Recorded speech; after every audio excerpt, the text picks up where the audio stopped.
8 de la mañana con 7 minutos, 8 con 7 minutos, en Punto Noticias de Radio Pichincha. Continuamos con más información y entrevistas. Saludamos a esta hora al doctor Fernando Cornejo, psiquiatra, director del posgrado de psiquiatría de la Universidad UTE, que está con nosotros. La salud mental es un tema que está cobrando mucha relevancia. No sé si en el Ecuador se le está dando la importancia que amerita, pero a nivel mundial sí.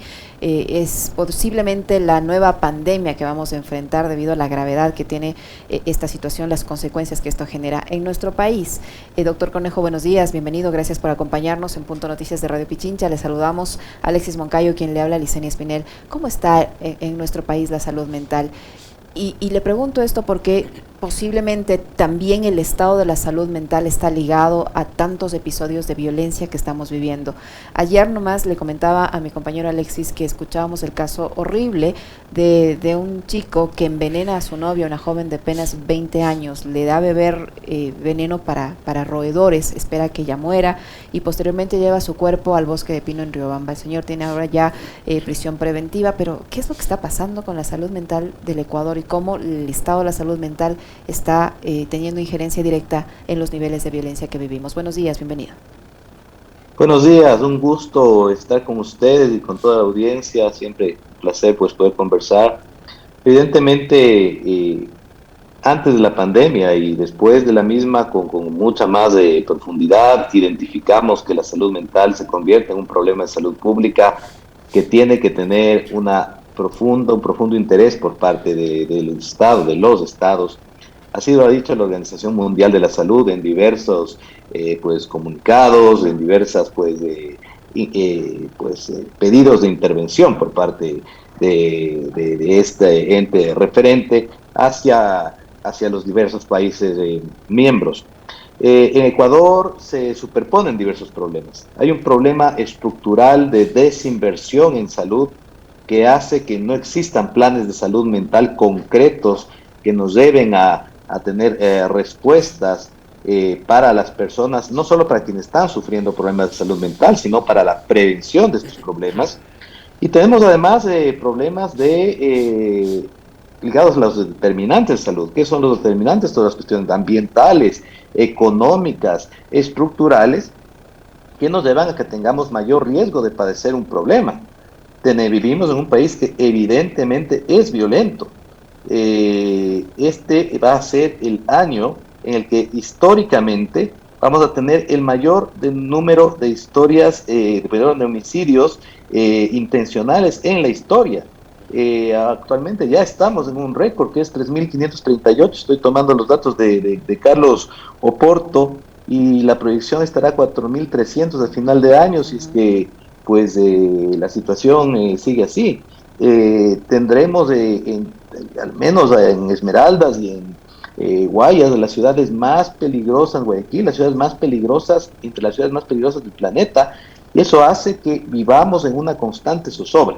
Si vivimos en zozobra, si estamos pensando en que alguno de nuestros conocidos al menos está siempre durante el día teniendo una situación de probable violencia, evidentemente nuestro sistema estará preparado para defenderse y estará en un estrés permanente que tendrá respuestas de algún tipo que evidentemente generarán problemas en nuestra reacción, en nuestra conducta.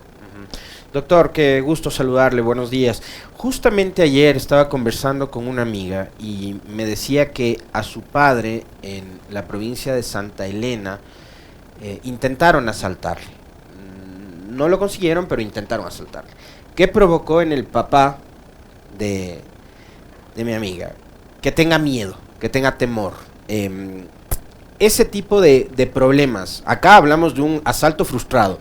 Pero, ¿qué pasa cuando, por ejemplo, entran a robar en la casa de alguien, ¿no? Y desbaratan todo el domicilio? O cuando te asaltan, como le pasó a Brian hace una semana acá fuera de la radio.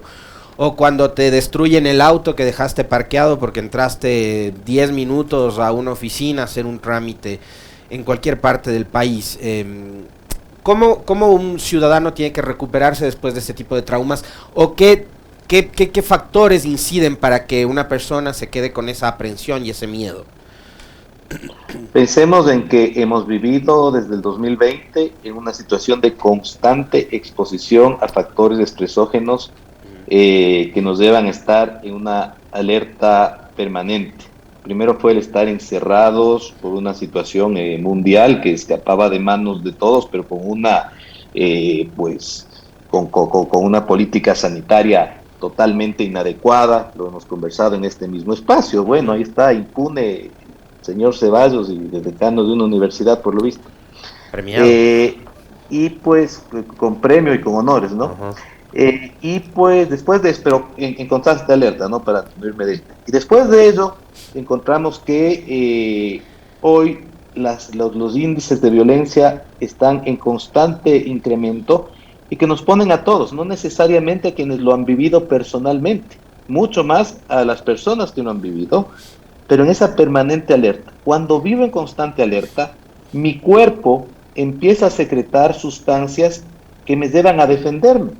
Adrenalina, noradrenalina y otro tipo de sustancias que me llevan a estar tenso, a estar en vigilia, y cuando esto ya se vuelve insostenible, el cuerpo se desregula y empieza a responder con situaciones como ansiedad, como depresión, y cuando los casos son muy extremos, como una patología denominada trastorno por estrés postraumático, en donde tengo intensas dificultades de adaptarme al día a día, en donde tengo conductas evitativas, tengo miedo a salir a la calle, tengo miedo a repetir eventos similares a los que pues pudieron haber ocurrido. Imagínense una invasión a la privacidad, al domicilio de su casa, o pues que entren los ladrones a su trabajo. Esto hace que pues se torne en un tema patológico que requiere apoyo, que requiere pues un auxilio emocional por parte de profesionales especializados, y aquí nos encontramos con otro problema, que las barreras de acceso en el sistema de salud son muy importantes. No existe el número suficiente de profesionales, ha habido desvinculaciones constantes en el sistema público de salud, y los turnos son muy prolongados para ser atendidos. Consecuentemente, es imprescindible que en estos momentos, paralelamente con el que haya políticas que actúen sobre los determinantes de salud, también haya un sistema que permita atención oportuna basado en lo comunitario. Doctor Cornejo, usted mencionaba hace unos instantes que el Ecuador es un país violento y tienen diferentes manifestaciones de violencia. Vivimos una violencia relacionada directamente con el tema delincuencial, violencia económica, porque hay muchísima gente que está en el desempleo, violencia en el sentido del maltrato que recibe el ciudadano en la provisión de servicios básicos, violencia en el sentido de la falta de oportunidades, por ejemplo, de los jóvenes que pese a haber obtenido un puntaje elevado no han podido lograr un cupo en la universidad. ¿Cómo todo este tipo de situaciones afecta la salud mental de la gente, su estado de ánimo? Y le pregunto esto porque también estamos viviendo una ola de suicidios en diferentes edades, en diferentes estratos económicos, condiciones culturales, etcétera, que no discrimina. Pero todos estos determinantes son factores estructurales que van cambiando y van generando frustración en la población, que van generando frustración en el ser humano.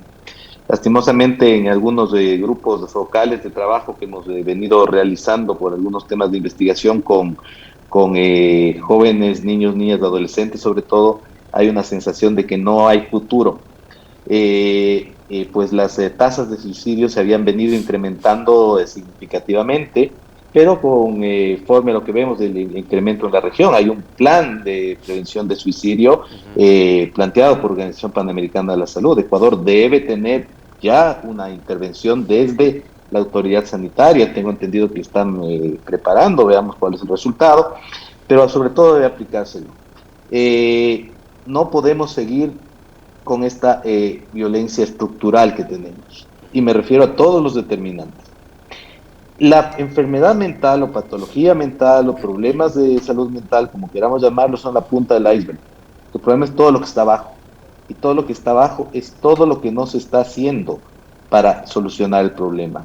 Todas las políticas que no hay en seguridad, todas las políticas que no hay en educación, toda la falta de acceso a sistemas de salud, toda la dificultad en prevención para la patología. Lo otro, lo que está en la punta, lo que ya vemos, es prácticamente lo irremediable y a lo que no deberíamos llegar. Doctor, hay otro elemento a propósito de esta inquietud que le plantea Licenia, que es el de la depresión, ¿no? que es algo que va afectando a la persona, pero que daría la impresión de que no es tan manifiesto, ¿no? Hemos visto casos de estrellas del cine, de la música, del arte, de la cultura. Hay un caso muy emblemático, ¿no? Que es el de Robbie Williams, este actor de comedias, de dramas también, pero de comedias, que se suicidó. Y hay, digamos, manifestaciones como para que el entorno más cercano, las amistades, la familia, se den cuenta cuando una persona está atravesando por cuadros muy críticos de depresión, y esa pueda convertirse en una alerta que pueda salvar una vida. Sí, bueno, la depresión es un problema que se constituye hoy por hoy en una de las principales problemas de salud en el mundo. Adicionalmente a ello encontramos que es una de las primeras causas de baja laboral. Un dato de Estados Unidos habla que hay una pérdida de aproximadamente $20 billones al año ligado a el absentismo laboral por problemas de depresión.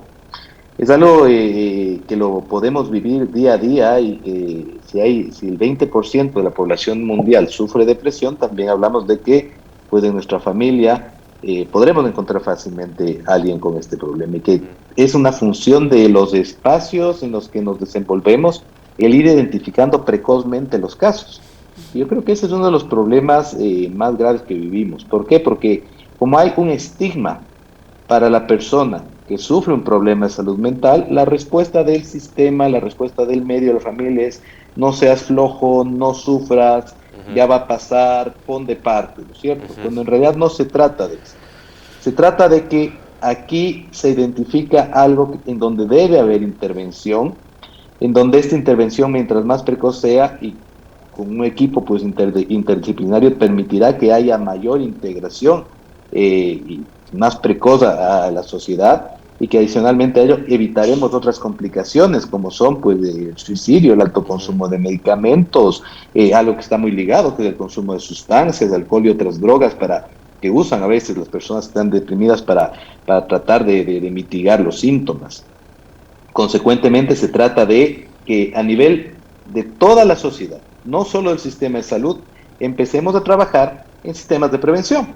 Hay algo muy interesante, por ejemplo, que se denomina primera ayuda psicológica, es un sistema que ha planteado la Organización Panamericana de la Salud, en donde cada uno de nosotros, seamos personal de salud o no, podemos tener una formación pequeñita, corta, a nivel de nuestros trabajos, a nivel de nuestras instituciones educativas, para que quienes estén designados o a cargo puedan identificar, ir haciendo un acompañamiento y saber cuándo derivar al sistema de salud a alguien que sufra problemas.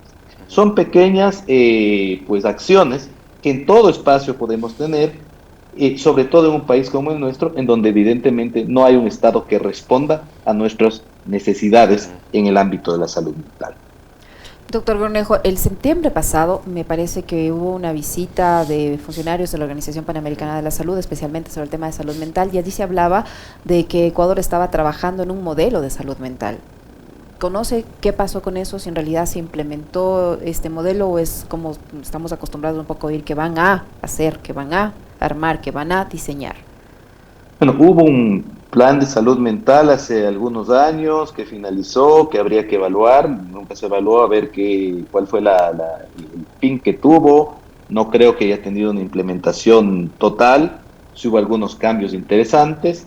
Al momento no hay un plan de salud mental vigente, no hay política pública de salud mental, hay planteamientos interesantes. Creo que la Organización Panamericana de Salud está dando la ayuda técnica necesaria para que se avance, pero esto no se trata de dar pequeños pasos, esto se trata de ir de una manera intensa. Es cierto que la pandemia del COVID nos ha llevado a muertes, como las hemos visto, ¿no es cierto? Pero la salud mental nos está llevando a un sufrimiento lento de la población, y también en grandes cantidades de personas. Se habla en estudios, por ejemplo, donde hay líneas base, que se ha incrementado en 10 puntos la depresión, en 10 puntos la ansiedad. Es decir, que al menos 1 de cada 3 personas está sufriendo esto. En Ecuador no debemos estar muy lejos de ello, y por lo tanto se requiere que este plan de salud mental que lo plantee el gobierno nacional, pero que también participemos espacios de la academia, que también participe la sociedad civil, que participen los grupos de pacientes. Es importantísimo porque ellos son quienes lo sufren, y que esté listo, pero no solo listo y escrito, porque escrito puede estar muy bien escrito, sino implementado, e implementado por expertos. Hay un tema que a mí me ha llamado la atención. En la reestructura del Ministerio de Salud aparece una dirección donde se nombra la salud mental, que bueno, antes había una gerencia, pero no se la nombra y se la mezcla ahí con salud mental, enfermedades crónicas, diabetes, hipertensión, etcétera. Yo no sé cómo ese directora vaya a hacerse cargo de algo que abarca casi todas las patologías más prevalentes, ¿no es cierto? Entonces hay que pensar también que debe haber suficiente estructura institucional para trabajar en algo que en realidad está minando la vida de la población. Doctor, yo quiero hablar de una institución específicamente, para saber además desde el punto de vista del especialista, de usted, con respecto de lo que ocurre dentro de la policía, ¿no? Vimos el caso de María Belén Bernal, creo que no hace falta explicar más o argumentar más, y días después de lo sucedido con María Belén, el caso de aquella mujer que fue asesinada a sangre fría por también su esposo, que también era policía en servicio activo y que después se suicidó ipso facto, ¿no? Después de asesinar a su mujer, él también se propinó un tiro. Y yo en esos días posteriores hablaba en el comentario o me cuestionaba y me preguntaba qué es lo que hace una institución como la policía para atender también la salud mental de sus integrantes, tomando en cuenta de que ellos están expuestos no solo en el ejercicio profesional a diversos niveles y escenarios de violencia, sino que su propia formación ha sido violenta, porque además después de lo sucedido con María Belén hemos visto un montón de denuncias de cadetes mujeres que ahora dicen que han sido violadas, de cadetes mujeres que han sido expuestas a niveles de acoso y cosas por el estilo. La Policía Nacional en algún momento trabajó programas o algún proyecto interno para atender la salud mental de sus integrantes, o a su criterio, ¿qué es lo que deberían hacer como institución para atender justamente la salud mental de estos profesionales que están al interior de la policía? Bueno, hemos visto que con sobrada evidencia que hay muchísimos casos de diverso tipo de violencia pues ligada a género, el tema del manejo pues a las personas que están fuera de las cárceles y pues golpean a una mujer ahí que está ni siquiera protestando, sino preguntando por su familiar, pues y la golpean en el piso. Hemos visto ciertas actuaciones en las diversos actos de protesta social en los últimos años, y yo creo que esto responde a una situación estructural de formación. Yo creo que la formación de la fuerza pública debe estar basada en derechos. El servidor policial está llamado a proteger a la población, a servir a la población, y para esto implica que haya llamada explícita, en donde expertos en derechos humanos estén permanentemente en el proceso de formación, pero que también la malla oculta que existe en lo que es la educación, ¿no es cierto? Lo que no se dice en lo que está escrito, pero se hace cambio. Y esto implica pues que, si bien es cierto, es una institución que debe ser jerárquica, pues evidentemente tienen que haber ciertos cambios en los ejercicios de poder. No basta con que se ponga a una mujer como pues en la dirección de una institución de formación, sino que se trata de cómo se ejerce el poder, cómo se ejerce la formación y cuál es el rol que se da a las diversas personas que están en este proceso. Por otro lado, los procesos de selección deben estar ligados a test psicométricos, y test psicométricos que sean validados para el Ecuador, para la región, y que esto implique que hacer un tamiz de quienes ingresan. Y adicionalmente se tiene que ir haciendo un seguimiento permanente, porque evidentemente en toda la fuerza pública son personas que van a estar expuestas a situaciones de violencia externa y que va a tener que tener cierto tipo de respuesta. Y por lo tanto van a tener que tener un acompañamiento. Debería haber profesionales que estén ligados a la fuerza pública, que psicólogos, psiquiatras, que acompañen a ciertos procesos. Alguien que ve una muerte, alguien que vive una muerte o que por alguna circunstancia puntual dentro del uso progresivo de la fuerza le toca provocar una muerte en el uso de la legítima defensa a veces, pues tiene que tener acompañamiento y que además determine si puede o no usar un arma, etcétera. Hemos visto pues los casos en que las armas son usadas por otros casos. Hay que evitar los casos de gatillo fácil. Sí, la defensa con arma por parte de un policía, pues en uso progresivo de la fuerza está en manuales, pero no descargarle 12 tiros por la espalda a alguien que está huyendo, ¿no es cierto? Esto implica que hay algunos problemas dentro del mismo proceso de formación. Las hemos visto y hay que corregirlos. ¿Para qué? Para que la institución se fortalezca. Es una institución necesaria, pero que tiene que verse fortalecida técnicamente. Doctor Cornejo, ¿cómo explicarnos lo que también pasa en las cárceles? Ahí hemos visto niveles de violencia indescifrables, inexplicables, de barbarie incluso. ¿Cómo explicarnos el estado de salud mental de las personas privadas de la libertad que han protagonizado, ya perdí la cuenta de cuántas masacres en estos últimos años, pero cómo explicarnos lo que está ocurriendo allí, por ejemplo? Yo no quiero pensar que la desinstitucionalización de espacios donde están las personas privadas de la libertad tenga intencionalidad, pero sí es evidente que es común, frecuente, que no haya ni la menor medida de atención. Son centros que no tienen acceso a lo más mínimo en salud, mucho menos se diga en atención especializada. Pongamos un ejemplo. Yo creo que las personas que están hechas cargo del tema de salud mental en la Tacunga, no en la cárcel, sino en la provincia, tienen toda la buena voluntad, pero hay el psiquiatra o los psiquiatras del Hospital General de la Tacunga, que además de atender a toda la población general de la Tacunga, tienen que hacer alguna itinerancia cuando pueden y les da el tiempo a la cárcel de esta ciudad. Lo mismo en las otras provincias.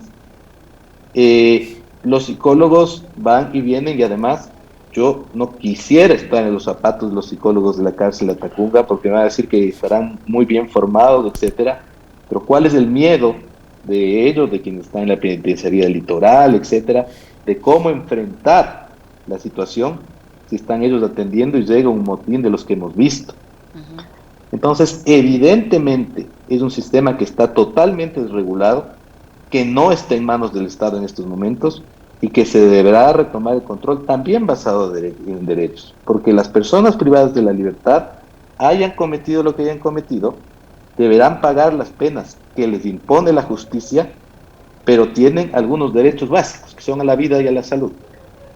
Y este punto de atención les tiene que llevar a que, como parte del censo carcelario que dice el gobierno que está haciendo, esperemos que así sea, pues también debería hacerse una evaluación íntegra del estado de salud de cada uno de los PPLs con el fin de saber qué pasa, qué padecen, qué medicamentos necesitan y a partir de ello intentar una rehabilitación adecuada e integral. Caso contrario, seguiremos en este proceso. Lo de ayer, lo que se ve ayer en algún medio de comunicación, de la preparación para el Halloween de los de PPLs, creo que es en la penitenciaría litoral, que además tienen un acceso a internet mejor que tenemos nosotros ahorita probablemente, es dantesco. Eso implica qué está pasando por sus cabezas, ¿no es cierto? O sea, va entre la amenaza y el terror que se debe estar viviendo adentro y el terror que ellos manifiestan en su fuero interno. Es algo realmente tenebroso. Ahora, doctor, yo quisiera también su comentario y su reflexión sobre dos temas en particular. Uno que tiene que ver, ya que estamos hablando hablábamos de hace un momento de la cárcel de la Tacunga, de lo que puede provocar en la población también. Las alertas o alarmas a ratos pueden ser innecesarias, pero sí hay que mantenernos informados de lo que podría ser esta reactivación del volcán Cotopaxi, lo que genera, digamos, un evento natural como una posible erupción. Usted me dirá, también podríamos remontarnos a lo que ocurrió en Manabí, Esmeraldas, durante y después del terremoto del 16 tal vez. Y lo otro es, en una sociedad tan violenta como esta y con todo lo que usted nos ha presentado como diagnóstico, hablar de la posibilidad de liberar el porte de armas, ¿qué tan viable, qué tan factible es desde su visión como profesional de la medicina? Lo primero, más sencillo que lo segundo. Lo primero, con respecto a los fenómenos pues naturales, somos un país que vive constantes de riesgos y el punto básico está en la educación y la prevención. Sabíamos que, pues, por ejemplo, el Cotopaxi tiene tarde o temprano que reactivarse, es algo que los expertos lo han vaticinado así, y lo importante es, esta alerta amarilla pues implicará que haya planes de riesgo en cada uno de los cantones y sectores, sean probablemente afectados. Esto implicará también que el sistema de salud tenga la debida precaución y prevención. Creo que tampoco hay que entrar en alarmas excesivas, pero como parte del sistema de prevención de riesgo tiene que estar el componente de salud mental. La Organización Mundial de la Salud tiene un excelente instrumento que se llama MHGAP, que es un manual para atención en salud mental donde no haya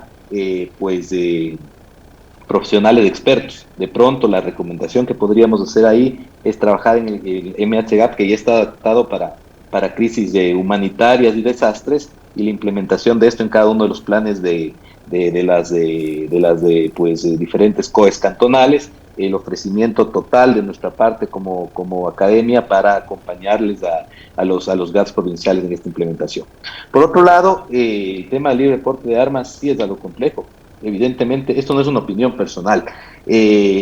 Las ciudades, los países, los estados que tienen libre porte de armas no han solucionado de manera alguna la situación de violencia o de incremento de muertes. Evidentemente lo que tenemos es grandes matanzas, grandes masacres. Es claro lo que pasa en Estados Unidos, en algunos estados, es claro el miedo que viven muchas personas simplemente por ir a la escuela, por esperar que su hijo amanezca en una balacera. Las de crisis generadas por libre porte de armas superan con creces el tema de una probable prevención. Yo creo que acá hay más bien un tema político ligado a la opinión de ciertos grupos conservadores, que además siempre tienen una misma línea, ¿no? Uh-huh. Libre porte de armas, yo no les llamo pro vida a ellos, sino pro o antiderechos en cuanto a la elección libre que pueda tener la mujer con respecto a la decisión de su cuerpo. Generalmente teorías conspirativas de antivacunas y otros de tratamientos basados en la evidencia científica, y parte de ello es las armas para hablar de ciertas libertades que simplemente buscan establecer ciertas posiciones de poderes elitistas. Entonces, en una sociedad en donde estamos, en donde te cruzan el auto alguien que está manejando mal y la respuesta es bajarte a dar de puñetes, el tener armas básicamente implicaría un riesgo mucho mayor. Estamos en este momento en una sociedad violenta que tiene que tener controles, que tiene que tener regulaciones, para eso está el Estado. Doctor Cornejo, ¿se puede identificar, digo yo, con un poquito de anticipación, se puede identificar cuando una persona está atravesando un problema de salud mental, por un lado, y le pregunto esto por el tema de los femicidios, que vemos como no es otro problema que no lo pueden parar, que no lo pueden frenar? Este año va a ser uno de los más violentos en cuanto a los femicidios, y por otro, se puede identificar a sí mismo si una persona tiene características de psicópatas. Le pregunto esto también por los niveles de violencia, cómo se actúa contra las mujeres, el caso mismo de María Belén Bernal, o el caso de esta chica que le decía ayer, que fue hallada sin vida en el bosque de pino de Ribamba. ¿Se puede identificar cuando una persona, hombre o mujer, tiene un problema de salud mental y tomar la prevención del caso? Sí, los cambios de conducta se ven en el día a día, ¿no es cierto? Sobre todo cuando son agudos, pero lo que hay que saber es que el femicida siempre avisa. El femicidio es la última etapa de un proceso de violencia sistemática que va apareciendo desde lo verbal, desde lo psicológico, desde lo económico, desde lo sexual, desde lo físico. en diferentes grados e increciendo. Que se llegue al punto este del asesinato, a veces impulsivo, a veces más planeado, implica que hubo pasos previos y en donde además hubo un silencio de una víctima que está en silencio porque es víctima. No se le puede exigir a la víctima que hable cuando está maniatada, cuando está con miedo. Pero que además hay una sociedad que muchas veces es cómplice del violento. Es fundamental ir identificando todos esos silencios cómplices y que dejemos de callarnos en beneficio de las víctimas. Y cuando identifiquemos como personal de salud, que a veces estamos muy cerca y le decimos, no, ya de pasar, o como personal educativo, que vemos que nuestras alumnos van cambiando de conducta y no sabemos por qué decimos, ay, no, es que ya se quedó callada, es que es vaga. O como compañeros de trabajo, que vayamos generando ese acompañamiento. Mucho de la prevención está en ayudar a romper el silencio.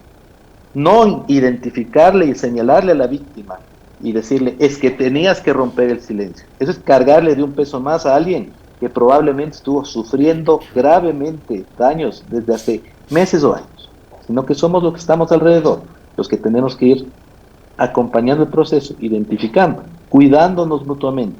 Ese es el punto fundamental. Cuando hablamos de salud mental, que debe ser comunitaria, hablamos de mutuo cuidado.